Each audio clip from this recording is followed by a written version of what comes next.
Good morning, students. Now we will discuss the topic number 3rd of 17th chapter. आज ਆਪਾਂ discuss करना कि state of demographic profile during the British rule. अंग्रेजी राज ਦੇ ਸਮੇਂ ਜਨਸੰਖਿਆ ਦੀ ਪ੍ਰੋਫਾਈਲ ਕਿਹੋ ਜਿਹੀ ਸੀ, ਜਨਸੰਖਿਆ ਦੇ ਹਾਲਾਤ ਕਿਹੋ ਜਿਹੇ ਸੀ। ਠੀਕ ਹੈ, ਜਦੋਂ ਕੀ ਆ ਇੰਡੀਆ ਦੇ ਵਿੱਚ ਬ੍ਰਿਟਿਸ਼ ਰੂਲ ਸੀਗਾ, ਮਤਲਬ ਅੰਗਰੇਜ਼ਾਂ ਦਾ ਰਾਜ ਸੀ। ਦੇਖੋ, demographic condition details regarding the population of British India were primarily obtained through a census in 1881। ਠੀਕ ਹੈ, ਕਹਿੰਦੇ ਉਹਨਾਂ ਦੀ ਡੈਮੋਗ੍ਰਾਫਿਕ ਕੰਡੀਸ਼ਨ ਦੀ ਜਾਣਕਾਰੀ ਕਿੱਥੋਂ ਮਿਲਦੀ ਆ, ਆਪਾਂ ਨੂੰ ਸੈਂਸਸ ਤੋਂ ਮਿਲਦੀ ਆ। ਠੀਕ ਹੈ, ਜਿਹੜੀ ਮਰਦਮਸ਼ੁਮਾਰੀ ਕੀਤੀ ਗਈ ਸੀ 1881 ਦੇ ਵਿੱਚ। ਠੀਕ ਹੈ, ਉੱਥੋਂ ਹੀ ਆਪਾਂ ਅੰਦਾਜ਼ਾ ਲਗਾ ਸਕਦੇ ਹਾਂ ਵੀ ਕੀ ਸਿਚੁਏਸ਼ਨ ਸੀਗੀ ਆਪਣੀ ਡੈਮੋਗ੍ਰਾਫਿਕ ਕੰਡੀਸ਼ਨਸ ਦੀ। ਠੀਕ ਹੈ, ਸੈਂਸਸ ਮਤਲਬ ਕਿਸੇ ਵੀ ਦੇਸ਼ ਵਿੱਚ ਰਹਿਣ ਵਾਲੇ ਲੋਕਾਂ ਦੇ ਬਾਰੇ ਪਤਾ ਲਗਾਉਣਾ, ਉਹਨਾਂ ਦੀ ਜਨਸੰਖਿਆ ਕਿੰਨੀ ਆ, ਕਿੰਨੇ ਅਨਪੜ੍ਹ ਆ, ਠੀਕ ਹੈ, ਕਿੰਨੇ ਨੌਕਰੀ ਮਿਲੀ ਹੋਈ ਆ, ਤੇ ਉਹਨਾਂ ਦਾ ਕਿੱਦਾਂ ਦਾ ਰਹਿਣ ਸਹਿਣ ਆ। ਠੀਕ ਹੈ, ਇਹ ਸਾਰੇ ਸੈਂਸਸ ਦੇ ਵਿੱਚ ਕੀ ਹੈ, ਇਹਨਾਂ ਦੀ ਗਣਨਾ ਕੀਤੀ ਜਾਂਦੀ ਹੈ। ਸੋ ਦੇਖੋ, ਸੈਂਸਸ ਹਰੇਕ 10 ਸਾਲਾਂ ਬਾਅਦ ਹੁੰਦਾ। ਇਹਨਾਂ ਨੇ ਕਿੱਥੋਂ ਤੋਂ ਲੈ ਕੇ ਕਿੱਥੋਂ ਤੱਕ ਸੈਂਸਸ ਲਏ ਆ, ਇਹਨਾਂ ਨੇ 1891 ਤੋਂ ਲੈ ਕੇ 1951 ਤੱਕ, ਆਜ਼ਾਦੀ ਤੋਂ ਬਾਅਦ ਤੱਕ ਦੀ ਕੀ ਆ ਸੈਂਸਸ ਈਅਰਸ ਲਏ ਨੇ। ਤੇ ਇਧਰਲੀ ਸਾਈਡ ਤੇ ਪਾਪੂਲੇਸ਼ਨਸ ਲਈ ਹੈ ਇਨ ਕਰੋੜਸ। ਠੀਕ ਹੈ, ਕਿੰਨੀ ਭਾਰਤ ਦੀ ਜਨਸੰਖਿਆ ਦੀ ਸੀ। ਦੇਖੋ, ਪਹਿਲਾਂ ਕੀ ਆਪਾਂ ਦੇਖਦੇ ਹਾਂ 1891 ਦੇ ਵਿੱਚ, 1901 ਦੇ ਵਿੱਚ ਤੇ 1911 ਦੇ ਵਿੱਚ ਕੀ ਸੀ।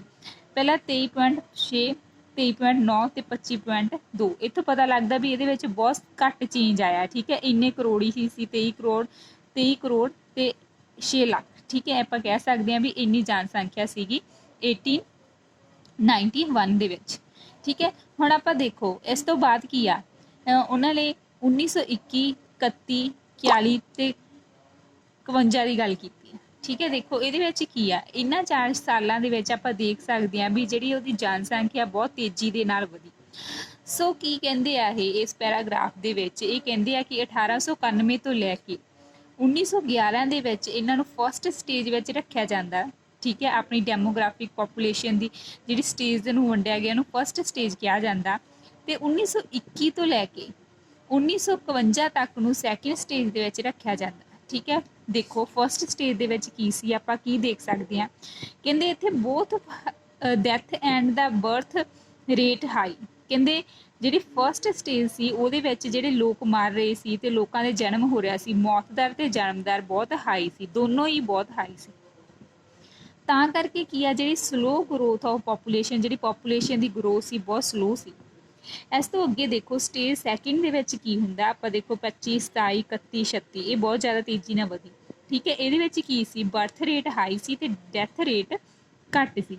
ਆਪਾਂ ਨੂੰ ਪਤਾ ਵੀ ਜਦੋਂ ਜਨਮ ਦਰ ਡੈਥ ਰੇਟ ਤੋਂ ਵੱਧ ਜਾਵੇ, ਠੀਕ ਹੈ, ਮੌਤ ਦਰ ਤੋਂ ਵੱਧ ਜਾਵੇ, ਮਤਲਬ ਗਰੋਥ ਹੋ ਰਹੀ ਹੈ ਪੋਪੂਲੇਸ਼ਨ ਦੇ ਵਿੱਚ। ਸੋ 1921 ਨੂੰ ਕਿਹੜਾ ਈਅਰ ਮੰਨਿਆ ਜਾਂਦਾ, ਇਹਨੂੰ year of the great divide ਮੰਨਿਆ ਜਾਂਦਾ। ਠੀਕ ਹੈ, ਇਹ ਯਾਦ ਰੱਖਣਾ ਤੁਸੀਂ, ਇੰਪੋਰਟੈਂਟ ਆ।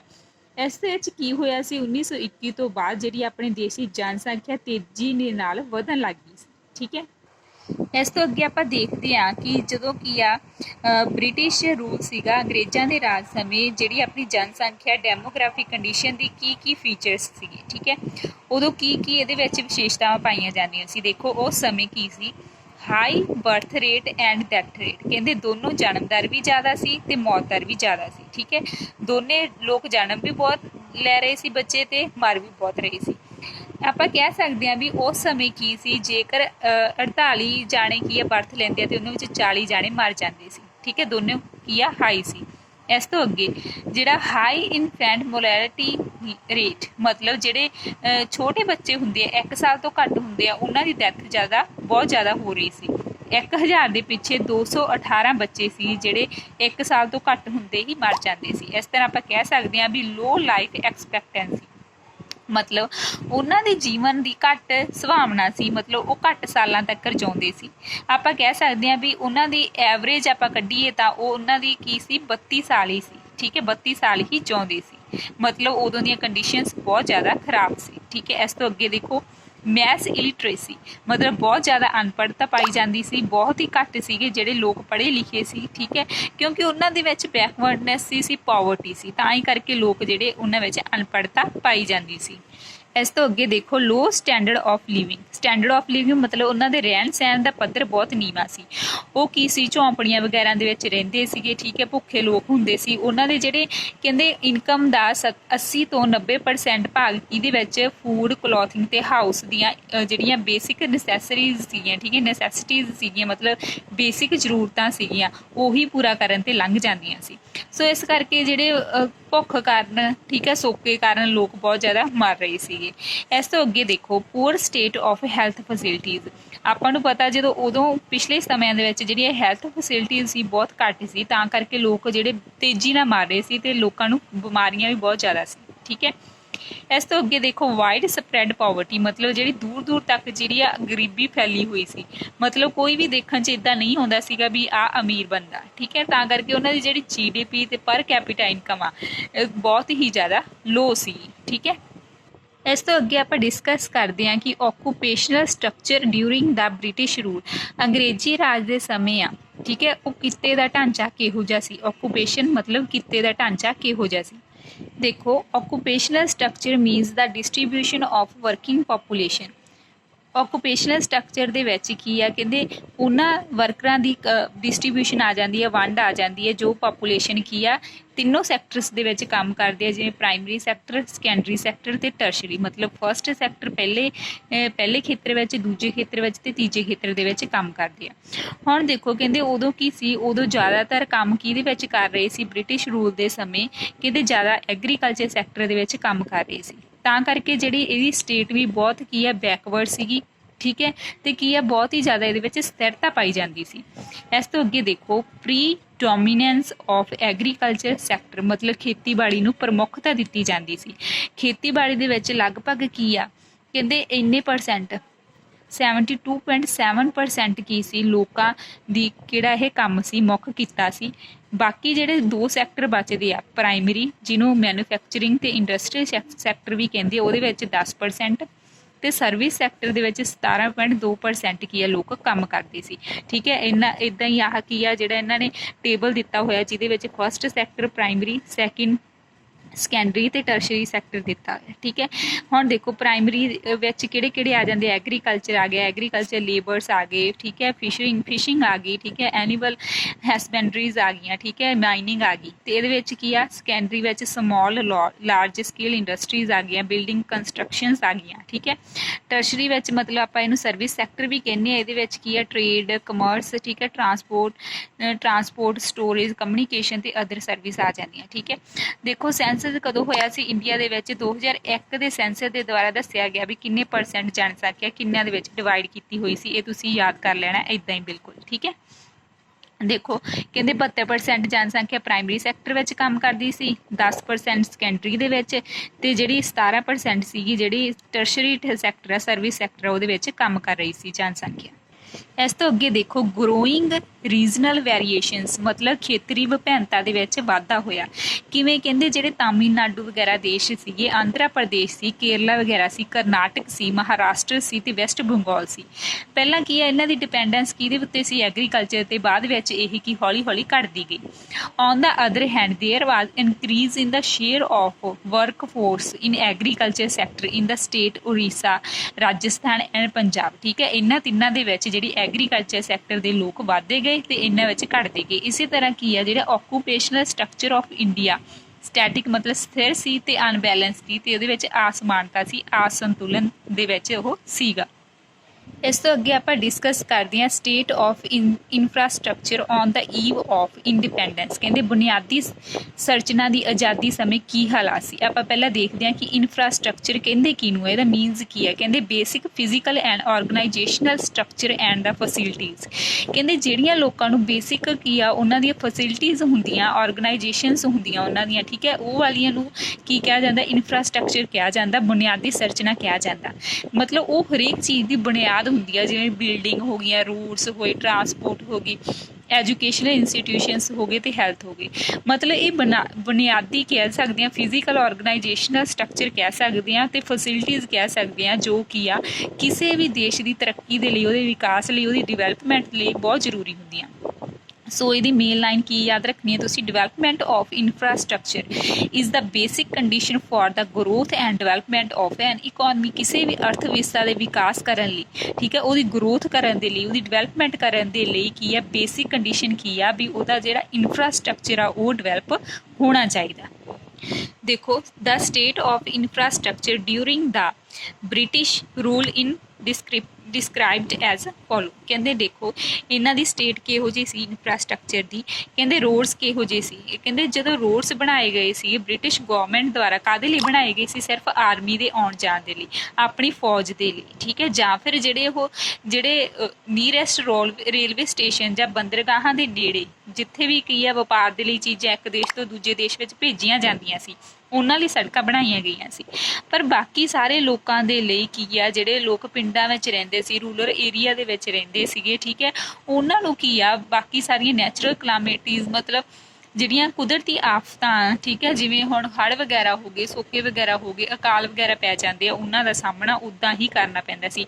ਮਤਲਬ ਕੁਝ ਖਾਸ ਕੀ ਆ ਸੜਕਾਂ ਵਗੈਰਾ, ਰੋਡਸ ਵਗੈਰਾ ਦੀ ਡਿਵੈਲਪਮੈਂਟ ਨਹੀਂ ਹੋਈ ਸੀ। ਇਸ ਤੋਂ ਅੱਗੇ ਆਪਾਂ ਰੇਲਵੇ ਦੀ ਗੱਲ ਕਰਦੇ ਹਾਂ। ਕਹਿੰਦੇ ਬ੍ਰਿਟਿਸ਼ ਨੇ ਰੇਲਵੇ ਨੂੰ ਇੰਟਰੋਡਿਊਸ ਕੀਤਾ ਇੰਡੀਆ ਦੇ ਵਿੱਚ ਕਿੰਨੇ ਦੇ ਵਿੱਚ, 1850 ਦੇ ਵਿੱਚ, ਠੀਕ ਹੈ। ਕਹਿੰਦੇ ਆਪਾਂ ਕਹਿ ਸਕਦੇ ਹਾਂ ਵੀ ਜਿਹੜੀ ਬ੍ਰਿਟਿਸ਼ ਗਵਰਨਮੈਂਟ ਸੀ ਉਹਨੇ ਬਹੁਤ ਜ਼ਿਆਦਾ ਵੱਡਾ ਹਿੱਸਾ ਪਾਇਆ ਰੇਲਵੇ ਦੇ ਵਿਕਾਸ ਲਈ। ਉਹਦੇ ਨਾਲ ਕੀ ਆ, ਕਹਿੰਦੇ ਆਪਾਂ ਨੂੰ ਬਹੁਤ ਜ਼ਿਆਦਾ ਫਾਇਦੇ ਵੀ ਹੋਏ। ਕਿਹੜੇ it provide the cheap and rapid transport, ਮਤਲਬ ਇਹਨੇ ਜਿਹੜੀ ਸਸਤੀ ਅਤੇ ਤੇਜ਼ ਚੱਲਣ ਵਾਲੀ, ਆਪਾਂ ਜਦੋਂ ਇੱਕ ਜਗ੍ਹਾ ਤੇ ਦੂਸਰੀ ਜਗ੍ਹਾ ਤੇ ਜਾਣਾ ਹੁੰਦਾ ਤੇ ਘੱਟ ਖਰਚੇ ਵਾਲੀ ਕੀ ਆ ਟਰਾਂਸਪੋਰਟ ਆਪਾਂ ਨੂੰ ਦਿੱਤਾ ਬ੍ਰਿਟਿਸ਼ ਨੇ, ਠੀਕ ਹੈ। ਇਸ ਤੋਂ ਬਿਨਾਂ ਜਿਹੜੀਆਂ ਭੂਗੋਲਿਕ ਰੁਕਾਵਟਾਂ ਸੀਗੀਆਂ, ਜੀਓਗ੍ਰਾਫੀਕਲ ਬੈਰੀਅਰ ਸੀਗੇ ਹਨਾ, ਉਹ ਖਤਮ ਹੋ ਗਏ, ਠੀਕ ਹੈ।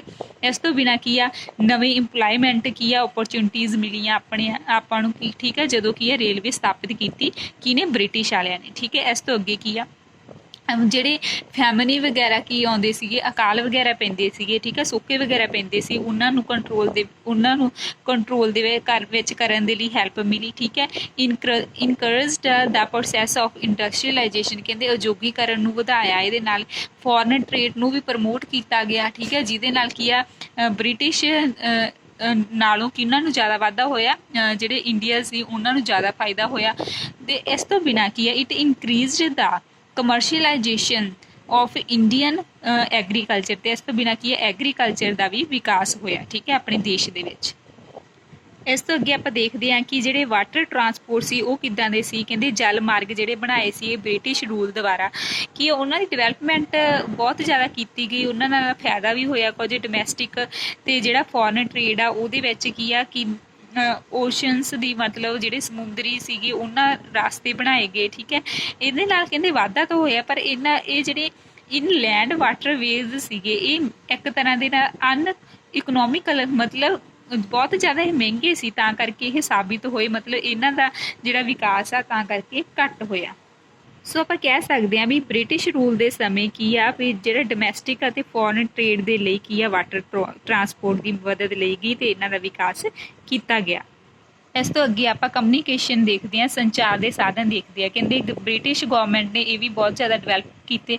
ਕਹਿੰਦੇ ਇਹ ਕੀ ਸੀ, ਜਿਹੜੇ ਪੋਸਟ ਵਗੈਰਾ ਪਾਉਂਦੇ ਸੀ ਜਾਂ ਟੈਲੀਗ੍ਰਾਫ ਸੀਗੀਆਂ, ਟੈਲੀਗ੍ਰਾਫ ਲਾਈਨਸ ਸੀਗੀਆਂ ਹੈ ਨਾ, ਠੀਕ ਹੈ, ਉਹ ਵੀ ਕੀ ਆ ਇਹਦੇ ਵਿੱਚ ਬਣਾਈਆਂ ਗਈਆਂ, ਸੰਚਾਰ ਦੇ ਸਾਧਨ ਬਣਾਏ ਗਏ, ਠੀਕ ਹੈ। ਇਹਦੇ ਵਿੱਚ ਕੀ ਸੀ, ਕਹਿੰਦੇ ਜਿਹੜੇ ਇੰਡੀਆ ਦੇ ਵਿੱਚ ਫਸਟ ਪੋਸਟਲ ਸਟੈਂਪ, ਠੀਕ ਹੈ, ਜਿਹੜੇ ਆਪਾਂ ਪੱਤਰ ਵਗੈਰਾ ਭੇਜਦੇ ਹਾਂ, ਠੀਕ ਹੈ, ਪੋਸਟ ਕਰਦੇ ਹਾਂ, ਠੀਕ ਹੈ, ਉਹ ਕਦੋਂ ਰਿਲੀਜ਼ ਕੀਤੀ ਗਈ ਸੀ 1852 ਦੇ ਵਿੱਚ। ਤੇ ਫਸਟ ਟੈਲੀਗ੍ਰਾਫ ਲਾਈਨ ਕਦੋਂ ਕੀ ਸਟਾਰਟ ਕੀਤੀ ਗਈ ਸੀ 1853 ਦੇ ਵਿੱਚ, ਠੀਕ ਹੈ। ਇਸ ਤਰ੍ਹਾਂ ਕੀ ਹੈ ਸੰਚਾਰ ਦੇ ਵੀ ਕੀ ਹੈ ਡਿਵੈਲਪਮੈਂਟ ਕੀਤੀ ਗਈ।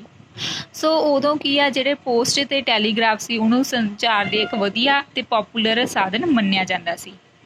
ਇਸ ਤੋਂ ਅੱਗੇ ਦੇਖੋ ਕਾਜ਼ਜ਼ ਆਫ ਇਨਫਰਾਸਟ੍ਰਕਚਰ ਡਿਵੈਲਪਮੈਂਟ। ਕਹਿੰਦੇ ਕੀ ਕਾਰਨ ਸੀ ਕਿ ਜਿਹੜੀ ਇਨਫਰਾਸਟ੍ਰਕਚਰ ਆ ਉਹਦੇ ਵਿੱਚ ਵਿਕਾਸ ਕੀਤਾ ਗਿਆ। ਕਹਿੰਦੇ ਪਹਿਲਾਂ ਤਾਂ ਕੀ ਸੀਗਾ ਵੀ ਇੱਕ ਲਿੰਕ ਬਣਾਉਣਾ ਸੀ ਬ੍ਰਿਟਿਸ਼ਰ ਨੇ, ਕਿਹਦੇ ਵਿੱਚ ਉਹ ਕਿਹਦੇ ਲਈ ਜ਼ਰੂਰੀ ਸੀ ਵੀ ਜਿਹੜੇ ਰੇਲਵੇ ਵਗੈਰਾ ਬਣਾਈਆਂ ਗਈਆਂ, ਸੜਕਾਂ ਵਗੈਰਾ ਬਣਾਈਆਂ ਗਈਆਂ, ਉਹ ਪ੍ਰਸ਼ਾਸਨ ਦੇ ਲਈ ਤੇ ਮਿਲਟਰੀ ਦੇ ਲਈ, ਮਤਲਬ ਜਿਵੇਂ ਆਪਾਂ ਕਹਿ ਸਕਦੇ ਫੌਜਾਂ ਵਗੈਰਾ ਦੇ ਲਈ ਕੀ ਆ ਉਹ ਜ਼ਿਆਦਾ ਇਸਤੇਮਾਲ ਕੀਤਾ ਗਿਆ, ਉਹਨਾਂ ਨੂੰ ਕੰਟਰੋਲ ਕਰਨ ਦੇ ਲਈ ਤੇ ਇਫੈਕਟਿਵ ਕੰਟਰੋਲ ਪਾਉਣ ਦੇ ਲਈ, ਕਿਹਦੇ ਉੱਤੇ ਐਡਮਿਨਿਸਟ੍ਰੇਸ਼ਨ ਦੇ ਉੱਤੇ, ਮਤਲਬ ਪ੍ਰਸ਼ਾਸਨ ਦੇ ਉੱਤੇ।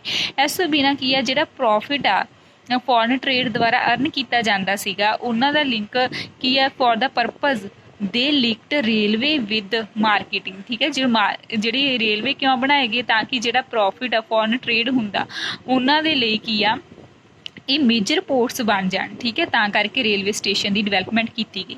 ਇਸ ਤੋਂ ਬਿਨਾਂ to create an opportunity of profitable investment of British funds in India. ਕਹਿੰਦੇ ਜਿਹੜੇ ਬ੍ਰਿਟਿਸ਼ ਜਿਹੜੇ ਫੰਡ ਸੀ ਉਹਨਾਂ ਦੀ ਇਨਵੈਸਟਮੈਂਟ ਇੰਡੀਆ ਦੇ ਵਿੱਚ ਕਰਦਾ ਸੀ, ਤਾਂ ਵੀ ਕੀ ਆ ਉਹਨਾਂ ਨੂੰ ਅਵਸਰ ਦੇਣ ਦੇ ਲਈ ਕੀ ਆ ਇਹਦੀ ਵੀ ਡਿਵੈਲਪਮੈਂਟ ਕੀਤੀ ਗਈ ਇੰਡੀਆ ਦੇ ਵਿੱਚ। ਇਸ ਤੋਂ ਅੱਗੇ ਕੀ ਆ, ਕਹਿੰਦੇ ਇਸ ਤੋਂ ਬਿਨਾਂ ਕੀ ਆ, ਜਿਹੜੇ ਡਿਵੈਲਪਮੈਂਟ ਸਿਰਫ ਕੀ ਆ ਬੇਸਿਕ ਜਿਹੜੀਆਂ ਲੋੜਾਂ ਸੀ ਜਾਂ ਉਹਨਾਂ ਨੂੰ ਫੈਸਿਲਿਟੀ ਦੇਣ ਦੇ ਲਈ ਨਹੀਂ, ਉਹਨਾਂ ਦਾ ਰੀਅਲ ਮੋਟਿਵ ਕੀ ਸੀਗਾ, ਅੰਗਰੇਜ਼ਾਂ ਦਾ ਫੈਸਿਲਿਟੀ ਦੇਣ ਲਈ, ਡਿਵੈਲਪਮੈਂਟ ਆਫ ਇਨਫਰਾਸਟਰਕਚਰ ਕਰਨ ਦੇ ਲਈ। ਠੀਕ ਹੈ, ਇਹਨਾਂ ਦਾ ਵਿਕਾਸ ਕਰਨ ਦਾ ਮੇਨ ਮੋਟਿਵ ਸੀਗਾ। ਉਹਦੇ ਪਿੱਛੇ ਉਹਨਾਂ ਦੇ ਜਿਹੜੇ ਸਵਾਰਥੀ ਇੰਟਰਸਟ ਸੀਗੇ, ਮਤਲਬ ਉਹ ਕੁਝ ਲਾਭ ਕਮਾਉਣਾ ਚਾਹੁੰਦੇ ਸੀ, ਸਿਰਫ ਇਸੇ ਕਰਕੇ ਉਹਨਾਂ ਨੇ ਜਿਹੜਾ ਥੋੜ੍ਹਾ ਬਹੁਤਾ ਵਿਕਾਸ ਕੀਤਾ ਆਪਣੇ ਇਨਫਰਾਸਟਰਕਚਰ ਵਿੱਚ, ਸਿਰਫ ਉਸੇ ਲਈ ਕੀਤਾ। ਠੀਕ ਹੈ, ਬਾਕੀ ਉਹਨਾਂ ਨੇ ਕੀ ਸੀ, ਉਹ ਆਪਣੇ ਦੇਸ਼ ਨੂੰ ਬਹੁਤ ਜ਼ਿਆਦਾ ਤੰਗ ਕਰਨਾ ਚਾਹੁੰਦੇ ਸੀ, ਪਰ ਉਹਨਾਂ ਨੇ ਕੁਝ ਕੁ ਇਹੋ ਜਿਹੇ ਸੈਲਫਿਸ਼ਨੈਸ ਦੇ ਜਿਹੜੇ ਉਹਨਾਂ ਦੇ ਮੋਟਿਵ ਸੀਗੇ ਪੂਰਾ ਕਰਨ ਲਈ ਵੀ, ਜਿਨ੍ਹਾਂ ਨਾਲ ਸਾਨੂੰ ਵੱਧ ਤੋਂ ਵੱਧ ਲਾਭ ਹੋਏ, ਇਸੇ ਕਰਕੇ ਹੀ ਉਹਨਾਂ ਨੇ ਜਿਹੜੇ ਇਨਫਰਾਸਟਰਕਚਰ ਆ ਉਹਦੇ ਵਿੱਚ ਡਿਵੈਲਪਮੈਂਟ ਕੀਤੀ। ਸੋ ਇਹ ਟੌਪਿਕ ਆਪਣੇ ਇੱਥੇ ਫਿਨਿਸ਼ ਹੋ ਜਾਂਦਾ। Thank you students.